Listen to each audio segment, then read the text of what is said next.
Good afternoon, everybody. Welcome along 2 o'clock. Welcome to the Action Coach seminar on twist and turn.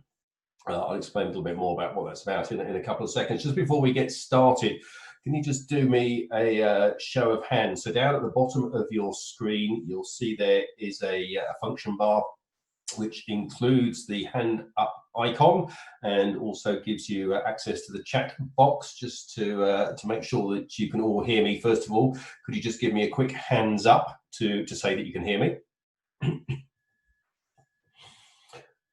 Okay, that's great. Let's put those down. And could you also give me a hands up just to confirm that you can see my screen? That's great. Right, let's make a start. So, good afternoon. My name's Rupert Turton. I'm the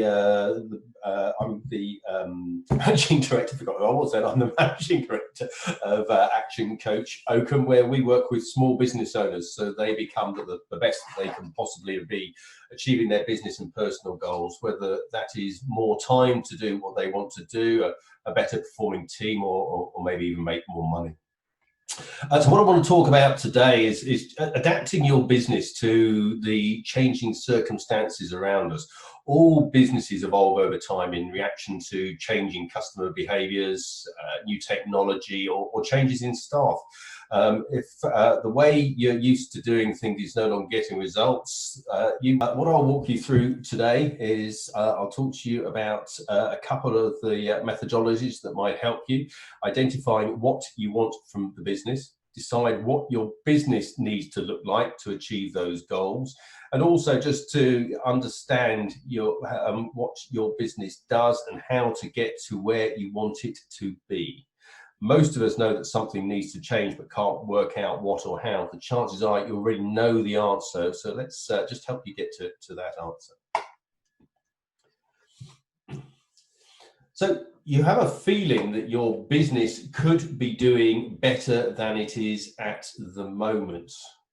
So first question is, do you know what that is? Do you have any market research to back that up, or is it merely a gut feeling? Are you seeing a surge in your marketplace that does not seem to be propagating through to your business? Or have you noticed that recently that revenue is falling off, or maybe you're getting less footfall into your business than you've had historically? Or maybe it's all the way around. Maybe the guy down the road, his business is absolutely booming. Yours should be doing the same. You're not seeing the same growth. And the other thing, of course, as we come out of COVID-19 lockdown, as lockdown restrictions are relaxed, are your customers not returning to your business? Fundamentally, can you identify what is wrong in your business and then what needs to be fixed to improve it? First thing you have to think about is what is wrong in your business and move that beyond being a simple gut feel. Fundamentally, if there's something wrong with your business, continuing to do the same thing and expecting a different result is simply madness. So what should you be doing differently? Now, from a human perspective, it's sort of understandable that we are reluctant to acknowledge the change that we are seeing around us. All of us go through the change curve, as it is, as you can see on the slide in front of you.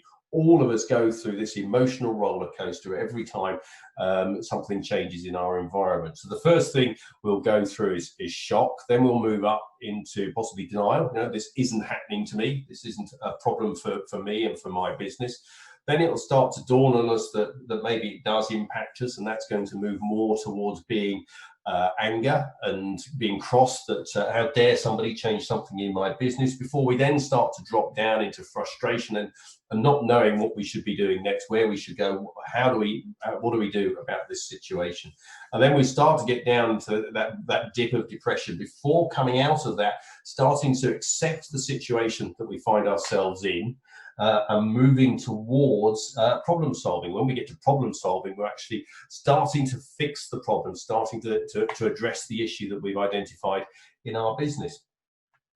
And the trick with all of this is actually minimizing the time that you spend in shock and denial and anger and frustration, and it's getting as quickly as you can into acceptance and problem solving. And obviously, from a personal point of view, that's the way you move out of the situation that you find yourself in. But again, we need to get to acceptance before we can get into the problem solving. So the first thing we have to do is identify we have a problem, accept that we have a problem in our business that we need to address, and then we can go through the issues of resolving the problem. So let's just take a moment, just type in where you think you are on that curve at the moment.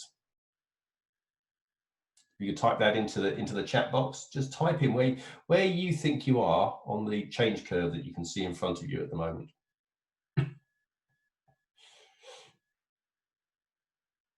Yeah, acceptance, problem solving.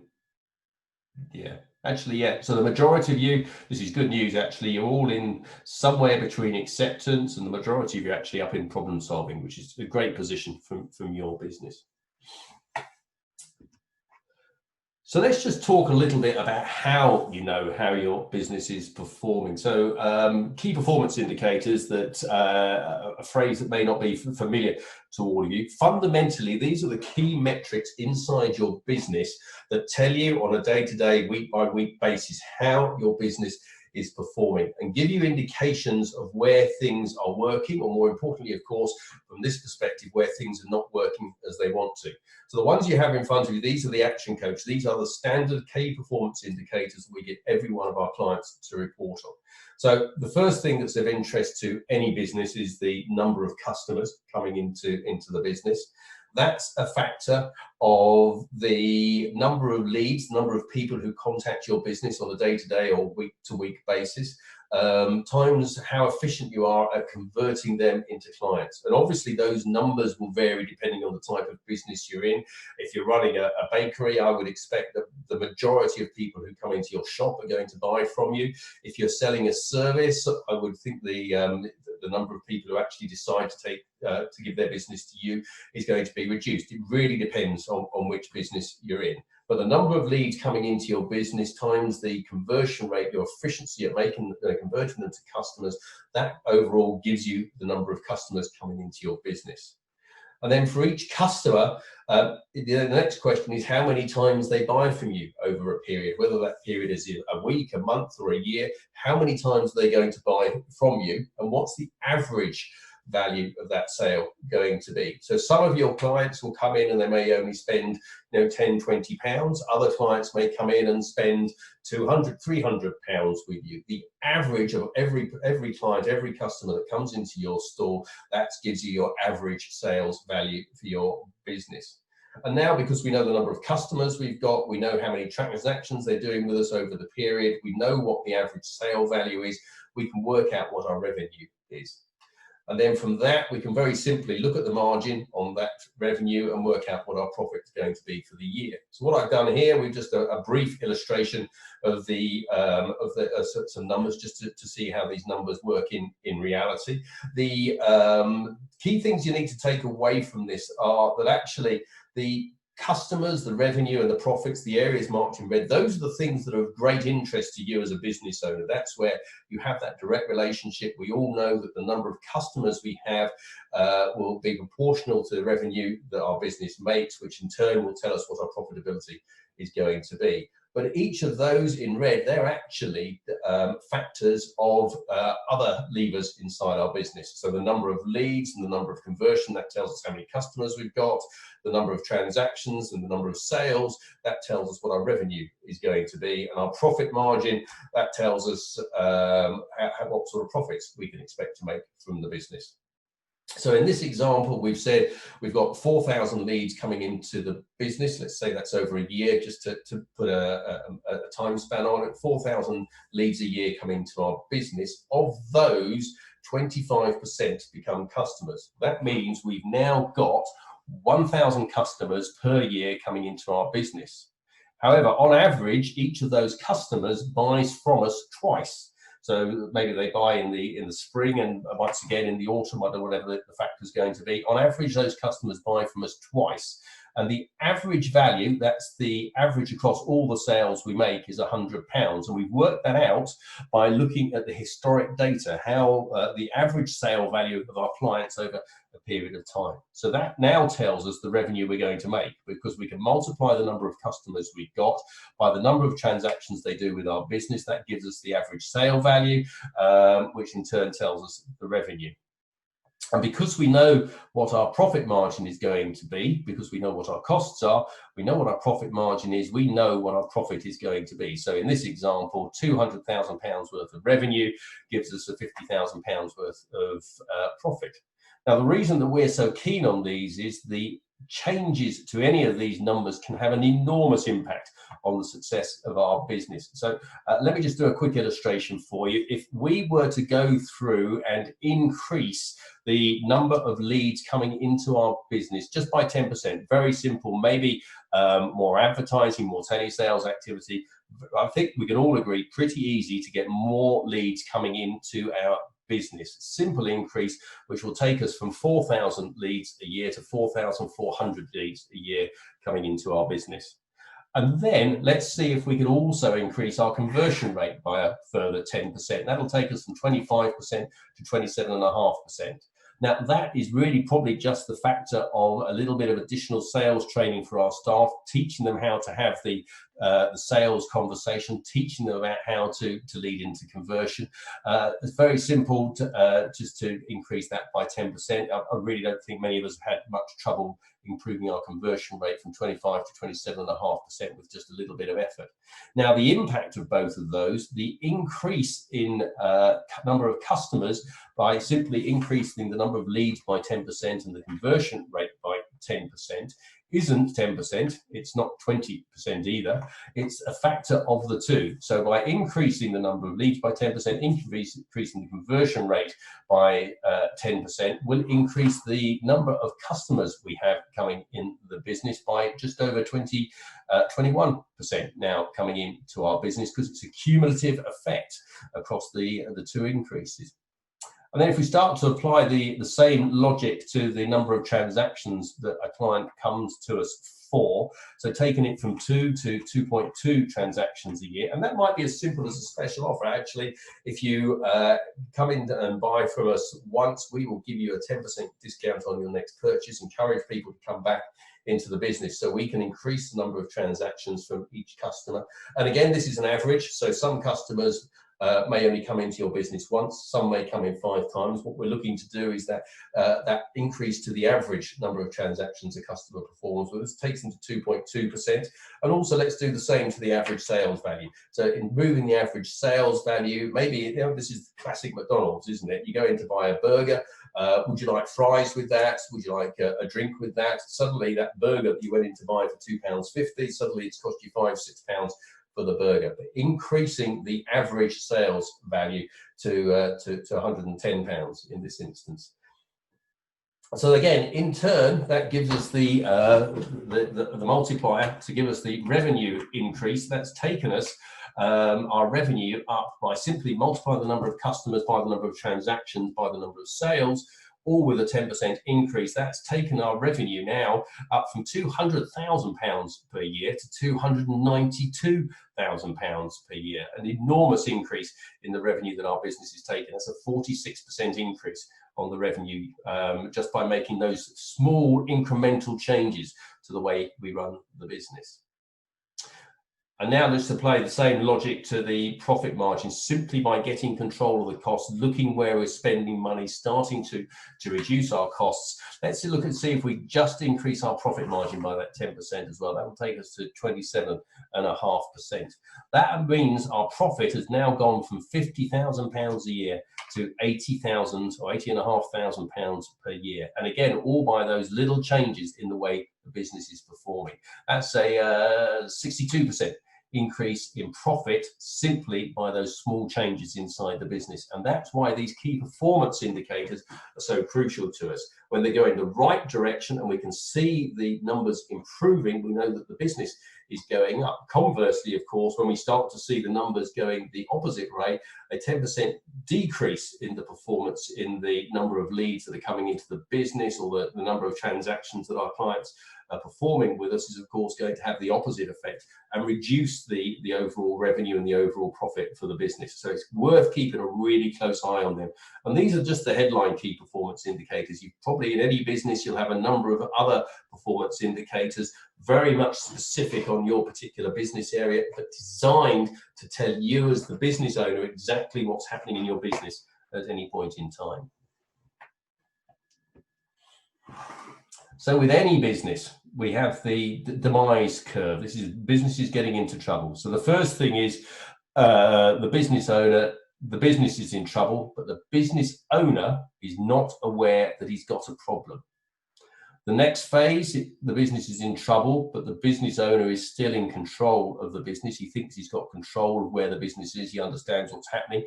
He's identified that there's a problem. There's still now a potential to turn the business around and get it back on track, make sure the business survives. The next stage is he's in trouble and he's lost control. But again, at least he recognizes the problem. There's something he can do about it. He's got that potential then to still turn the business around.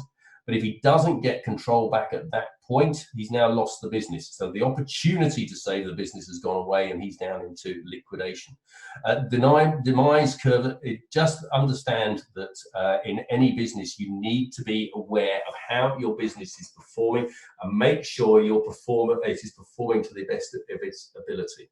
Make sure you understand what's going on. Make sure you've got those indicators to tell you how your business is performing at any point in time. So you know you need to make change. You realise there's that resistance, that reluctance as a human being to change. You're far more comfortable in the way things are, even if they're not as you want them to be. Why would you want to take the risk of doing something different to improve the position? So Jim Rohn said this in his 7 Strategies for Wealth and Happiness.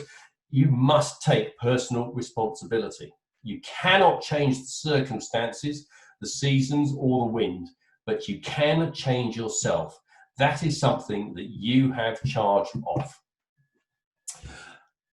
The point Jim's making here is that you need to acknowledge that we can't do anything about the situation. Much of the time, it's beyond our control. Look at where we are with COVID-19, where we were with Brexit. It's going to happen whether we like it or not. What we can do is, first of all, acknowledge there's a problem, and we can alter our responses, and it's our responses that will affect the outcome. So just pop your hand up if you've been guilty of not taking responsibility to mitigate events in a timely manner. Oh, yeah, that's about half of you, just slightly more. Oh no, that's more. That's probably heading towards 2/3 of you. Yeah, so I think we can all acknowledge it's something that's happened to us at some point in the past.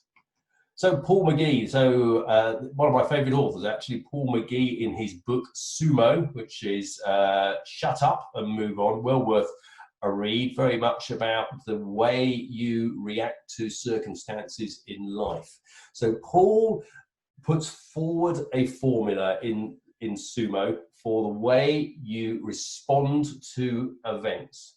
And fundamentally, what Paul is saying is it's not the event that decides the outcome of any particular situation. It's the way you react to that event that determines the outcome of a situation. So let me try and put a bit of illustration around that. So let's just take, for argument's sake, that you have been working on a pitch for a big contract for one of your customers. Everything's going really well. You've had a phone call from the customer saying that they love your presentation, they love your proposal, that you are probably the favorite to get the piece of work. So confident are you now in the chances you'll get the work that you've actually turned down other work because you know you are going to be so busy fulfilling this contract when the customer says yes. And then the phone call comes from the customer, not the response you're expecting. The customer comes back and says, I'm really sorry, but we've decided to go with somebody else. So at this point, you react. You absolutely blow a fuse. You tell the customer exactly what you think of him in a series of expletives. You tell him that you've turned down other work. You tell him that you probably ruined your business and that you're in, and it's absolutely unexcusable. And why haven't they given you the work? And the result of that is that you are probably never going to work for that client again. You've probably burnt all your bridges with that client. Let's just look at the alternative scenario though. So you've pitched for the big contract, you've put the proposal in, you've had the conversation with the client, he's told you you are the most likely candidate to be awarded the contract, You have been turning down other work because you're expecting it to take so much of your effort and time to deliver the contract, and then the fateful phone call comes from the client saying that you haven't got the contract; it's been awarded to somebody else. You take the news. And you don't react at all. You go for a nice long walk, you get yourself nice and calm, think about what you're going to do. You then go back to the office and you send an email to the client saying it's a real shame that you didn't get the contract, really upset, but thanks for letting you tender. Would they mind giving you some of their time to give you some feedback on your proposal so that next time you're bidding in similar circumstances, you'll understand what you did wrong this time, you can learn from your mistakes and get the better proposal? The client is almost definitely going to say yes. A couple of days later, you go into his office, you sit down, or Skype at the moment, as we're all, not Skype, Zoom at the moment, as we're all locked down. You go into his office to discuss the feedback. He tells you why you didn't get the work. He tells you what he liked about the work. The conversation naturally runs on to what your business does and things that may be of potential interest to the client. You go home, it's been a pleasant meeting, you've got some learnings from that. 2 days later, the customer phones and asks you to do some work that is even more lucrative than the original proposal. And it's because you maintain that positive relationship, you met with the customer, you took the opportunity to tell him more about your business, the way your business works. You've actually got more work from that customer than you were originally proposing for, and possibly more sustainable. My point is a really fictional story in many ways, but the point being, the event is a disaster. The client has said no to the work you've put in place. Not only have you lost the work for that particular deal, but you've turned down other work in the meantime. It's a big hit to your company not to be awarded the contract, but your reaction was calm and considered. And that determined an outcome that puts you in a position to continue your conversation with the customer and take advantage of the situation, and secondly, come out of it in a stronger position. So take a moment, just type in the chat box any examples you have of your reaction to a negative event leading to a good outcome. Let's just see what you guys want to pop in here.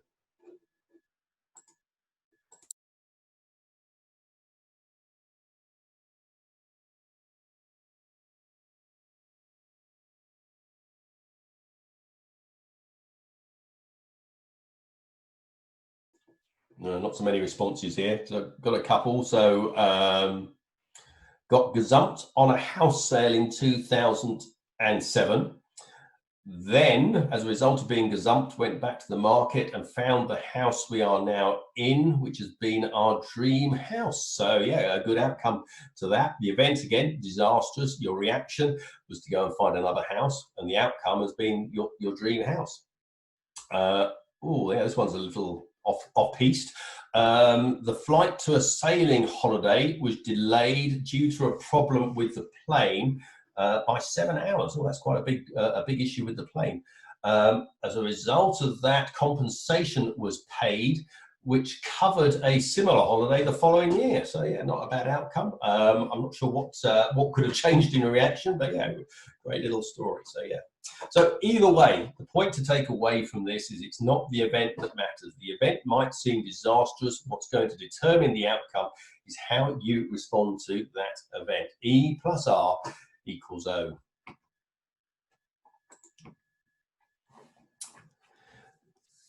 So businesses need to react to multiple events going on in and around our business. So the obvious one is changes in customers' behaviors. And we're going to see a lot of this in the next few months, as our customer base, our clients, just people in general, have got used to the new way of working, where they're working remotely. They've got the technology working, they've got the social interaction working, leadership has sorted itself out. People are going to be far more used to working at home, which in turn means they're going to have become more accustomed to that work-life integration, being able to spend time with the family, spend time together. So work and family life are not going to be two separate entities. They're going to have started to blur together a bit. And I think we're also going to see changes in people's behavior around work as well. So I think we'll start to see a move to it becoming acceptable for people to stop work at 3:30 to go and collect the kids from school, bring them home, give them tea, and then restart work 6, 7 o'clock in the evening once the kids have gone to bed. So look for those changes in your customers' behavior. And also look for the changes in technology as well. So it's partly the change we're seeing at the moment about remote working is due to technology. We're also going to see this on the other side in production as the automation of production lines increases, things like robotics becoming more and more prominent. We're going to see new technologies coming into play, which again is going to have an impact on our business. And in particular, don't forget, with the rise of web shopping, I was watching a TV report last night on the reaction of the supermarkets to the COVID-19 crisis. They have increased their home delivery capacity by 2 to 3 times. And they are expecting that level of home shopping to increase, to stay where it is as we come out of COVID-19. So it's been the event has been COVID-19 and lockdown, leading them to increase the amount of home shopping they support. They're expecting the effects of that to run on into the future. And also, of course, over time, don't forget that our behaviours as business owners are going to change over time. When we set the business up 10 years ago, the way we thought about business, the way we wanted to behave is likely to change over that period of time. So we need to react to that change as well. And then on the other side of the equation, of course, our suppliers. It's not just the way our customers are behaving and their buying habits that are going to change. We also need to look at how our suppliers are behaving. So don't expect they're going to be unaffected by the COVID-19. Your customer base is going to change, so will your supply chain have changed as well. So you need to think about how changes in your suppliers' behavior is going to impact your business. And finally, of course, have a look at what the competition are doing. If your competition have changed the way they go to market, you need to change the way, you need to react to that and change the way you are marketing your business as well. So whether that's a change in their services, their product, the way they're marketing their business, increase in social media, maybe they've gone to more telesales, whatever that changes is, you need to monitor it and you need to be prepared to react to those changes in your competitive marketplace. So the first thing you need to think about as you go into making that change, have identified things have changed in your business, you still need to go back to what is your purpose? Why are you in business? What's your purpose for having the business in the first place? So think through what's your purpose, why you started the business, why the business exists. Secondly, what are your values as a business owner? Then think about your goals. Where do you want the business to go? Where do you need it to get to? Those goals on the way to achieving your purpose. So how do you put not just your financial goals, it's the evolution of your business, it's the embedding of your values into your business, each of which you need to mark off with goals. So you as a business have something to aim for. And then I'll talk about this in a few minutes' time, but think about what's that big goal? Where do you want your business to be in 5 or 10 years' time? What is that big, hairy, audacious goal for your business? And once you've worked all that out, write a description of what the envisioned future is for your business. Write down what you want your business to look like in 5 years' time, in 10 years' time, to a level that you can feel it, emotive, you can visualize it to give you something to aim for. Bring that emotion into where you want your business to be. So just a couple of quick questions for you. So we'll just do this as a quick show of hands. Hands up if you know the answer to all of those questions. Okay, let me put your hands down again. And hands up if you have written the answers to those questions down, or you simply know them in your head. So hands up if you've written the answer to those questions down. Yes, even less of you. So yeah, I feel that makes the point. Something to go back to the office. When you finish this seminar today, start the process of thinking about what is your purpose and your values in your business. And let's talk a little bit now about how you're going to work out what those are. So let's start by talking about your purpose, the reason your company exists. So and get that down to one sentence that explains why. So Simon Sinek said, people don't buy what you do, they buy why you do it. And that was from his book, Start With Why. And he talks about the golden circle. So instead of me trying to explain that to you, let me just show you this short YouTube clip of Simon Sinek explaining the golden circle.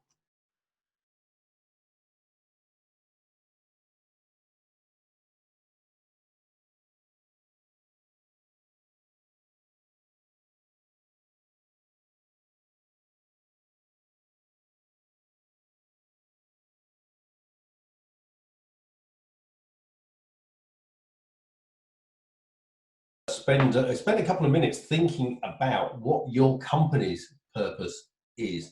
Why do you do what you do? I've thrown up on the screen here a few examples of different companies. So Simon Sinek just then, he mentioned Apple. McKinsey and Co. They're there to help leading corporations and governments be more successful. And I love this one from Nike, to experience the emotion of competition, winning and crushing competitors.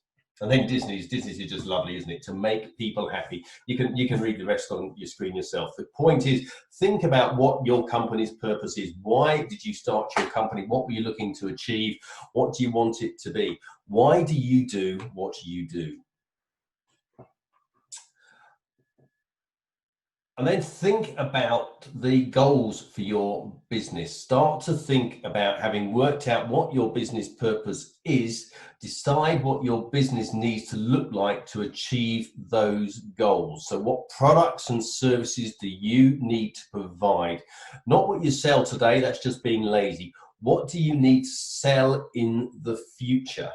And of course, this is all very much going to be impacted by what is the new normal. So how does your business need to behave in the market that you are moving into? What is your post-lockdown market going to be? What is the new normal going to be for your business? Do you want your business to be a hard sell sort of business, or do you want it to be gentler, working more for what's best for the clients type of business? What about respect for each other, respect for your clients, respect for your team, for your suppliers, for everybody that you come in contact with? So, and also, is your sort of business that shares the success but also shares the pain? And obviously that might be with your team, it might be with your clients, and of course it could also be with your suppliers. Is it a fun place to work? Are you allowed to bring your dog to work? Is part of your business ethos to support local good causes? Are you very much focused on sustainability and providing sustainable products, or maintaining traditional skills? Or is your business really just about making money? And think about, as I said, think about what the new normal means to your business. How is it going to be impacted by the move to remote working, the change in work-life balance, and also, of course, with manufacturing and local businesses looking to shore up their supply chain, which is going to lead to more local sourcing for businesses. What is that going to mean to your customer base going forward? And also, what does it mean to your business and where you supply from? So start with this, just work it through section by section. Start by thinking about what words best describe your business. Just sit down, spend a few minutes discussing, understanding what the words that best describe your business are. Think about what qualities do you need to see in your business right now. Then spend a moment or two thinking about what future qualities you would like to see in your business. Kaizen, for those of you who are not familiar, the word Kaizen is Japanese, but it means, loosely translated, it's continuous improvement using the combined talent of the company. It's looking for the best way to do things as a collective activity. And then what are the qualities that will set your business apart from others? Think about what is your defining vision for your company. Sit down, spend some time doing this. And obviously don't have to do this on your own. Talk to your colleagues, talk to your business partners, maybe talk to your family, talk to your team members and see actually what they can contribute to this. But don't forget, it's your business, it's your vision for the company. But work it through with other people, see what resonates, see what works for you, make sure you're comfortable with the vision you're defining yourself. And then let's just go through what we've talked about so far. So we've talked about identifying what you want from your business. So starting off with, what is your purpose? What is your why to the business? Had Simon Sinek just explained to you in that short video clip about the golden circle and the why for your business and why it's so important. Then we talked a little bit about the values for your business. What sort of business do you want it to be? What shapes it?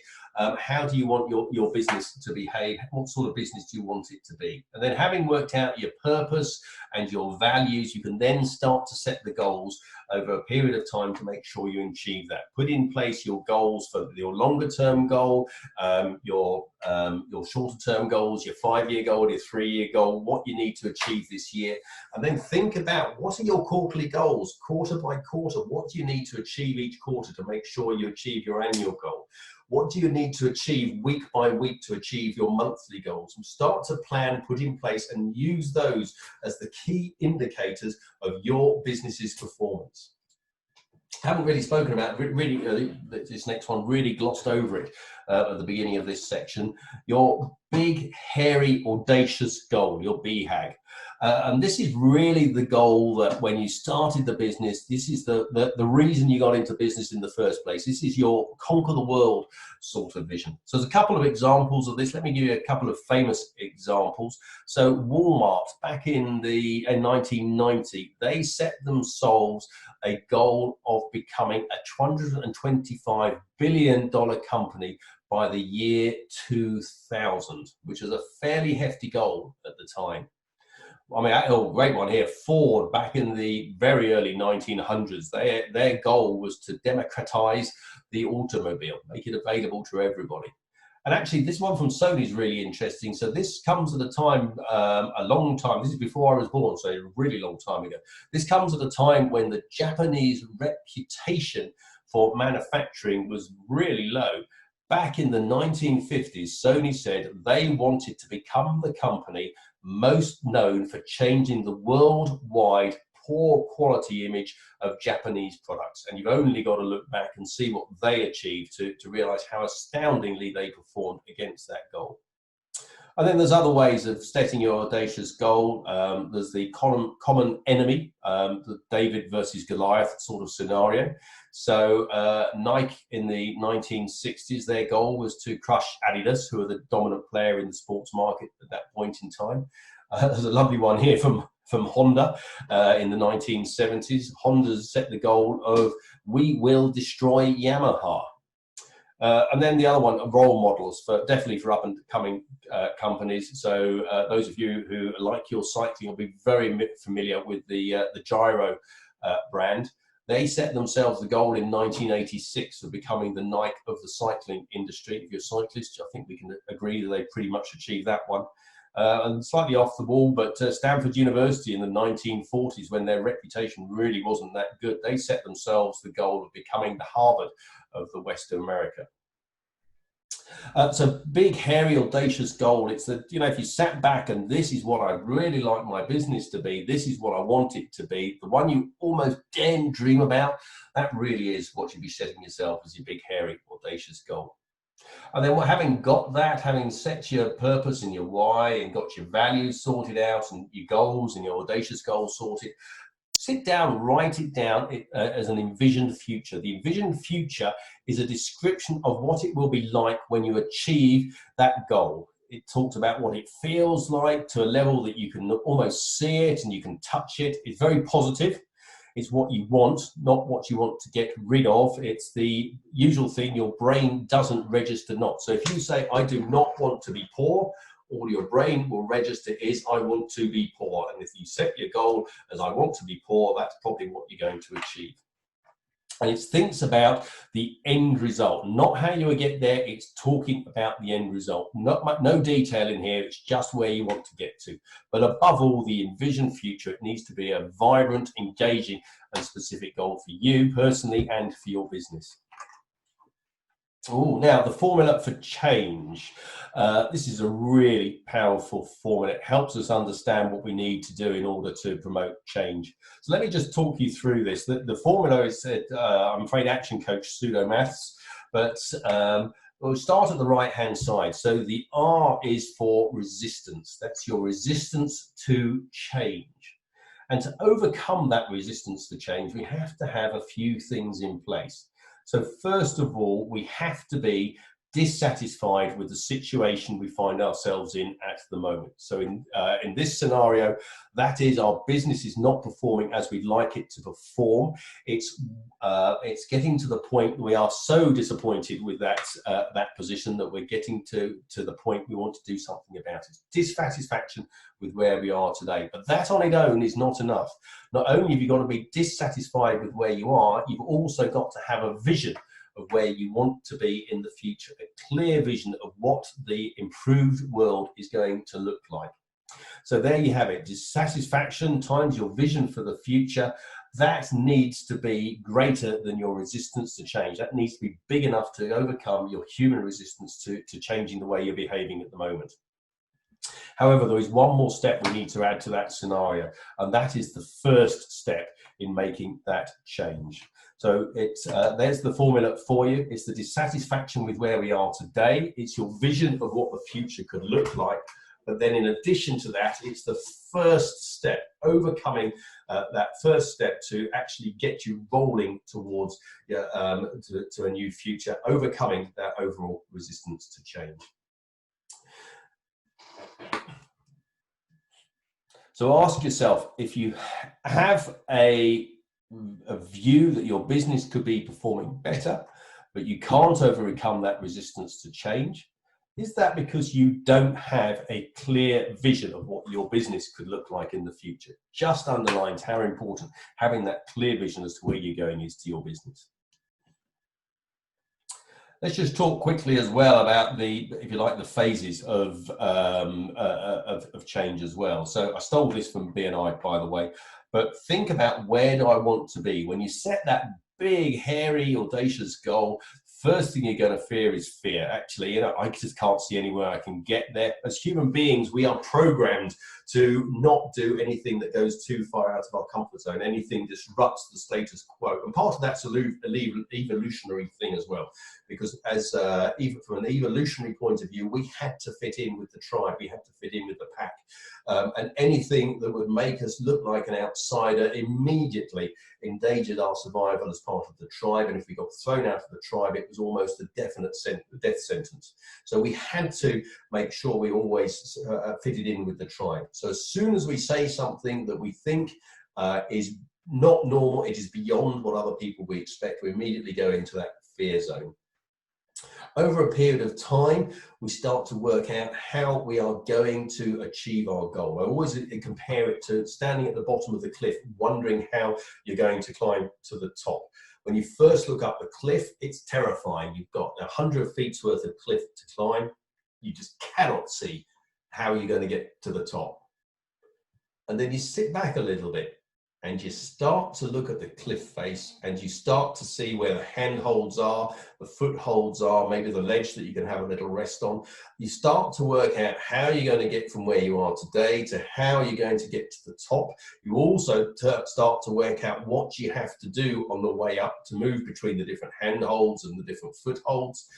You start to work it out. You start to learn the way you're going to climb that cliff. Exactly the same when we're talking about making any change in what we do. We need to define what we're going to do. Initially, there's going to be fear, and this goes back to the change curve we talked about earlier. Then we'll start to work out what we need to do and learn the skills that we need to move forward. And that then opens us up to the growth zone. The growth is where we can make the changes to ourselves and to our lives to develop our company, to develop ourselves, and to achieve what we need to do. Just a second one, action coach pseudo maths again. Let's just be, do, have. Let's start on the right hand side with have.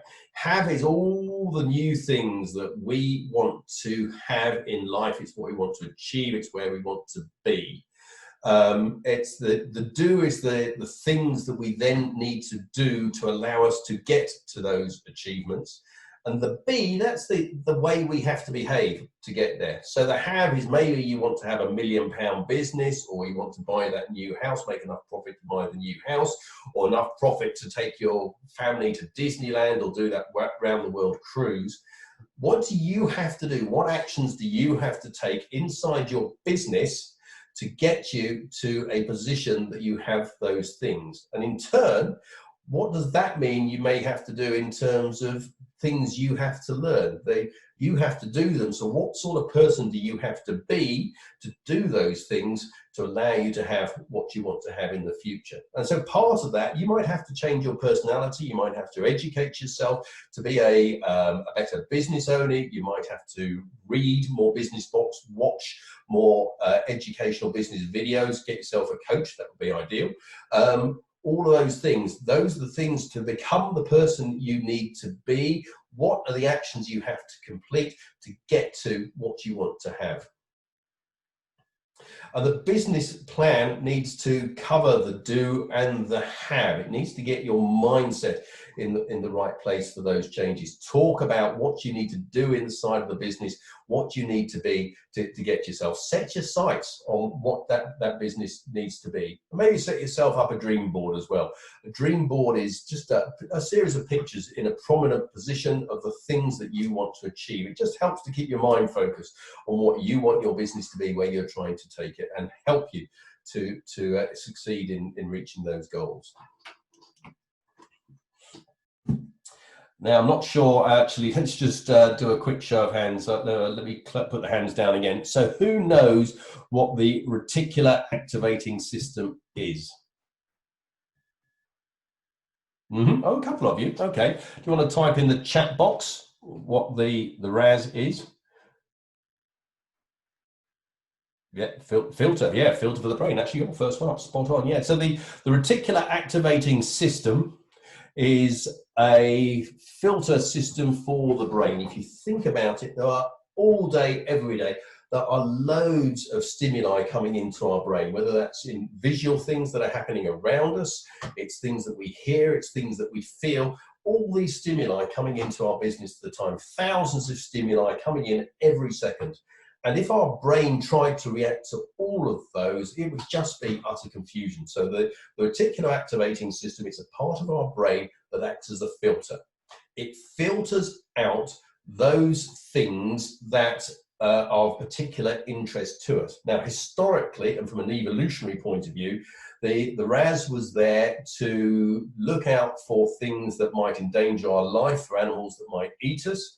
It was also there for things that would help sustain life, so looking for food sources, so maybe berries on a bush or apples in a tree.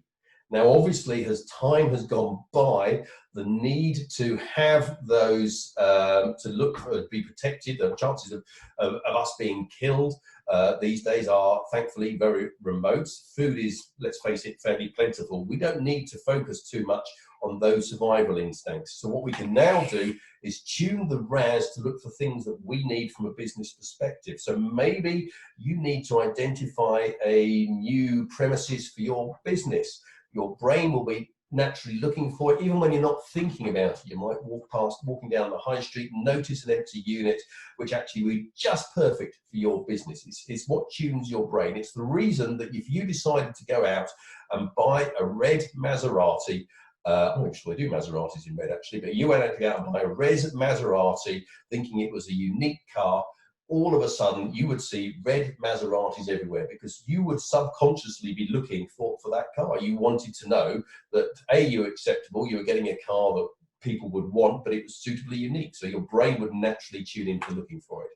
So our reticular activating system, it's the compass for our brain, and it filters out the relevant information to identify opportunities in line with our defined goals, which is why it's so important to define those goals. I've already talked about this inadvertently, so my apologies. As I said, it's there historically to stop us being eaten, to stop us being killed, and to help us find and recognize food. But now we have it. It allows us to identify the things we're doing. It can help us to fulfill our vision. It looks at ways that we can get to our mission. It helps us look for goals and what success looks like along the way. And it drives culture as well. What types of people do we want to spend time with? But what we're doing by setting our vision, setting our mission, working out what our purpose is in the business, is we're setting our RAS to look for what we need to achieve for those goals. So it's, if you like, it's a historical function of the brain, which has a very practical application in the modern world. Let's just talk a little bit about your vision quickly in the last couple of minutes as well. So your company vision must be something that's almost unattainable. This goes back to your big, hairy, audacious goal. It's got to be a long-range goal, something for 10 years' time. And it needs to be an almost idealistic view of what the result, the ultimate result could be. And we're talking big picture stuff here. Don't get wedded into the detail. It's those big pictures. You know, it's $1 billion company. It's the leader in the technology field.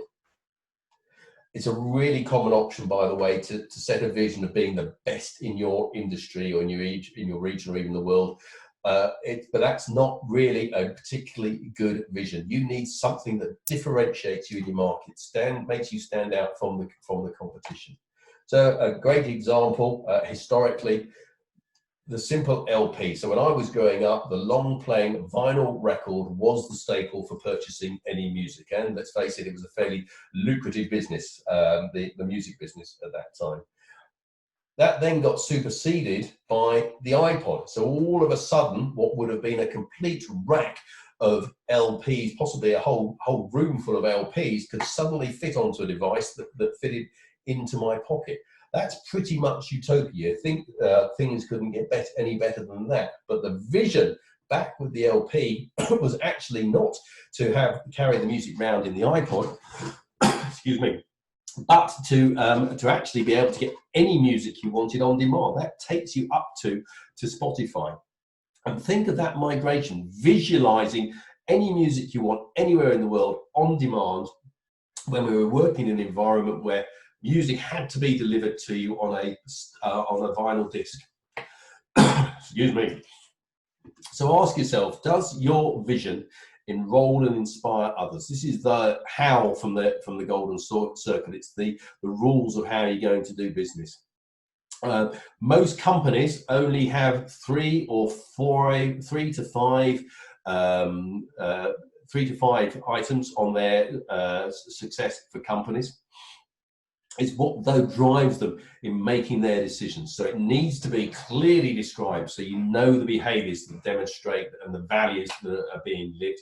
It needs to be consistently acted on, and it's vital that you can do this when you recruit people to join your team. Being able to describe your company's vision in 3 to 5 bullet points gives people a really good idea of whether yours is the sort of organization you want to join, and naturally it's going to attract the right sort of employees to your business.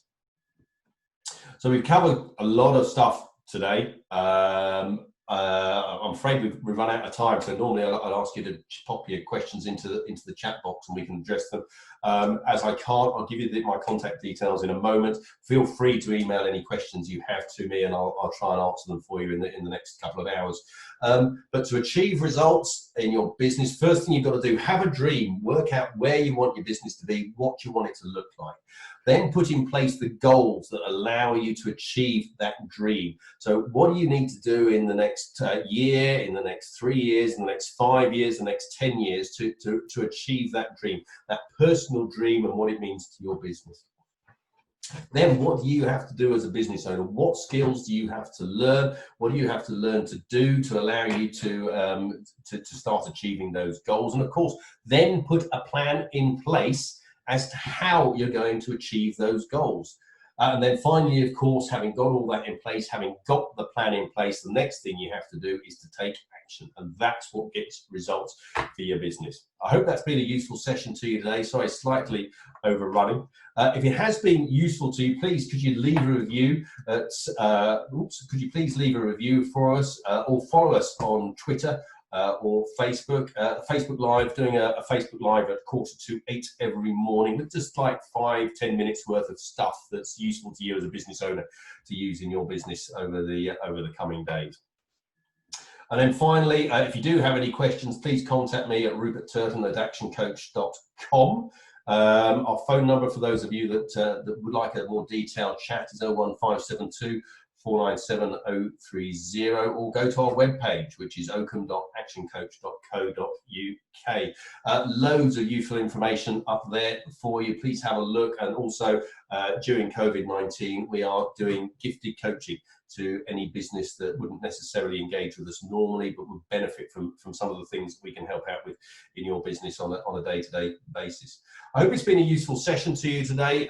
There are a number of different courses that Action Coach can provide you with for coaching in your business, starting at £85 right up to £3,000, really depending on the shape of your business.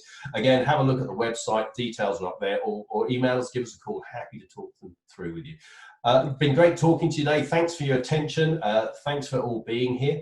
I'm Rupert Turton, and I'll talk to you in the near future. Take care, guys.